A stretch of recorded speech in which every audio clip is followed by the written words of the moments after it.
Welcome to S के study point Siliguri. आप देख रहे हैं एस के स्टडी पॉइंट सिलीगुड़ी। आपसे आग्रह है कि हमेशा प्लेलिस्ट का प्रयोग करना है। प्लेलिस्ट की मदद से आप जब पढ़ेंगे तो किसी भी टॉपिक को या सब्जेक्ट्स को या क्लास को पढ़ने में दिक्कत नहीं होगी। बच्चों, आज हम लोग उपनिवेशवाद और साम्राज्यवाद, कॉलोनियलिज्म एंड इंपीरियलिज्म नामक टॉपिक पढ़ने जा रहे हैं। ये टॉपिक औद्योगिक क्रांति नामक अध्याय के अंतर्गत होगी। बच्चों, आपको पता है औद्योगिक क्रांति के पूर्व नए नए वैज्ञानिक आविष्कार हुए, तकनीकी विकास हुआ। इन दोनों के उपरांत उन्नत मशीनें आईं, एडवांस्ड मशीनें आईं। उन्नत मशीनों ने नए नए उद्योग धंधे को स्थापित किया, नए नए इंडस्ट्रियल क्लस्टर्स स्थापित हुए और इसके परिणाम स्वरूप औद्योगिक क्रांति शुरू हुई। ठीक है, तो वैज्ञानिक आविष्कार, तकनीकी विकास, उन्नत मशीनें, नए नए उद्योग धंधे क्या कर दिए? औद्योगिक क्रांति शुरू कर दिए। ठीक है बच्चों, इस औद्योगिक क्रांति ने कम समय में और कम लागत में तैयार माल को बनाना शुरू कर दिया, अर्थात तैयार माल कम समय में और कम लागत में बनने लगे। ठीक है, अब हाथों से काम तो हो नहीं रहा है, मशीनों के द्वारा हो रहा है, इसलिए समय भी कम लग रहा है, लागत भी कम लग रही है।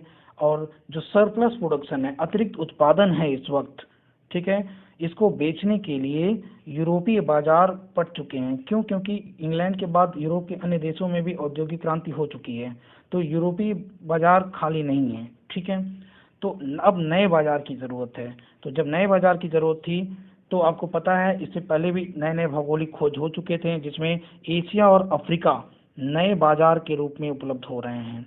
ठीक है, नए बाजार के रूप में कौन उपलब्ध हो रहा है? एशिया और अफ्रीका तथा विश्व के अन्य जो पिछड़े इलाके थे वहाँ पर भी नए नए बाजार के रूप में उन्हें इस्तेमाल किया जा रहा है। ठीक है, तो इस तैयार माल के लिए, अतिरिक्त उत्पादन के लिए बाजार की ज़रूरत के रूप में एशिया और अफ्रीका जैसे महादेश उपलब्ध थे। और ये एशिया और अफ्रीका के देश जो है कच्चे माल के स्रोत के रूप में भी थे, अर्थात यूरोपीय देशों को ये बाजार भी प्रोवाइड करवा रहे हैं और कच्चे माल भी प्रोवाइड करवा रहे हैं। समझ गए बच्चों? पूंजीपतियों की भूमिका यहाँ लिखा हुआ है, ध्यान से सुनिएगा। औद्योगिक क्रांति के उपरांत औद्योगिक समाज में, नए औद्योगिक समाज में नया वर्ग पूंजीपति और श्रमिकों का उदय हुआ। ठीक है, तो पूंजीपति वर्ग, इसके पास पूंजी है, धनी है, तो ये सरकार को भी अपने प्रभाव में ले रहा है।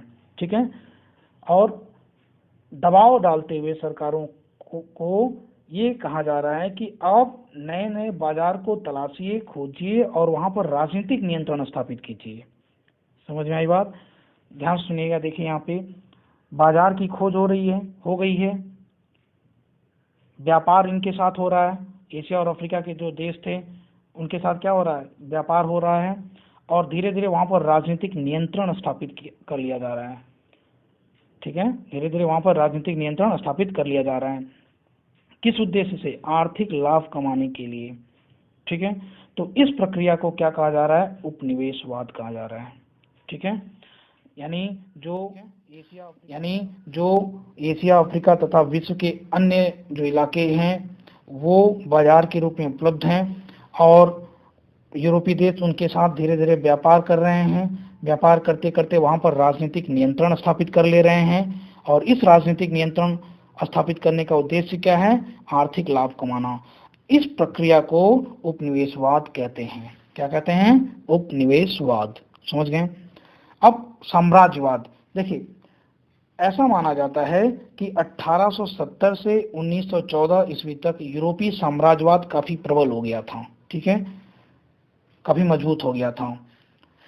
केवल बाजार पर कब्जा करने या कच्चे माल के संग्रह के लिए, मूलधन के विनियोग के लिए प्रमुख यूरोपीय देशों ने एशिया, अफ्रीका एवं अन्यत्र उपनिवेश स्थापित करने या साम्राज्य स्थापित करने का प्रयास किया था। ठीक है, यानी साम्राज्यवाद। देखिए, साम्राज्यवाद क्या है? जब एक देश अपने साम्राज्य का विस्तार कर रहा है नए नए उपनिवेश स्थापित करके, तो इस प्रक्रिया को क्या कह रहे हैं? साम्राज्यवाद। ठीक है, 9th स्टैंडर्ड में आप उपनिवेशवाद, साम्राज्यवाद लगभग एक ही समझिएगा और हायर क्लासेस में इसके जो टेक्निकल डिफरेंसेस हैं उसका अध्ययन बाद में होगा।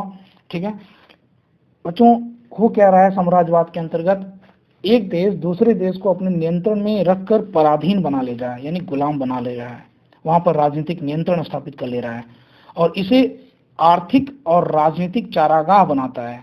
यानी गुलाम देश को क्या बनाया जाता है, आर्थिक एवं राजनीतिक चारागाह। तो इसे साम्राज्यवाद कहा जाता है। क्या कहा जाता है, साम्राज्यवाद। ठीक है, तो उम्मीद करता हूँ आप समझ गए होंगे। वीडियो को एक दो बार देख करके लिख लीजिए, जो मैं बता रहा हूँ समझा रहा हूँ उसे लिखते भी रहिएगा। धन्यवाद।